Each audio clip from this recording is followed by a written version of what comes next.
2000 сыктывкарцев поддержали велоакцию «Мы Россия, мы вместе». Несмотря на холод и дождь, на велопрогулку вышли и взрослые, и дети. Маршрут прошел по исторической части города. Оседлала железного коня и Дарья Вологжанина. Мы так долго этого ждали. Спустя годы ковидных ограничений мы наконец-то возрождаем традицию массового катания на велосипеде. Несмотря на плохую погоду, моросящий дождь, сыктывкарцы и взрослые, и дети вышли сегодня на велопрогулку. В преддверии Дня России все как один у руля. Все вместе крутить педали быстрее.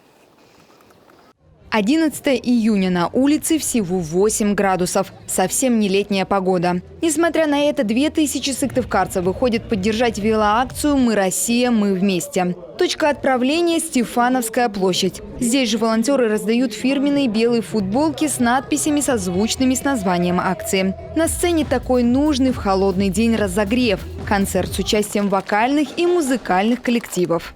Это все сплочает нас, народ. Мы же единое целое, мы Россия. У нас младший, старший. Мы вдвоем и наши бабушки еще здесь все вместе. Чтобы развивался велоспорт, а главное, чтобы появились, возможно, когда-нибудь велодорожки. Я считаю, что такие акции обязательно нужно проводить. Я благодарен Владимиру Викторовичу за то, что он организовал данное мероприятие.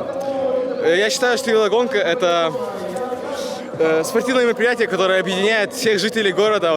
Проехать надо всего 2 километра 200 метров. Дистанция небольшая, больше прогулочная. Улицы на время акции перекрыты. Безопасность обеспечивают автоинспекторы и волонтеры. К велоакции «Мы Россия, мы вместе» присоединяется и глава Коми Владимир Уйба.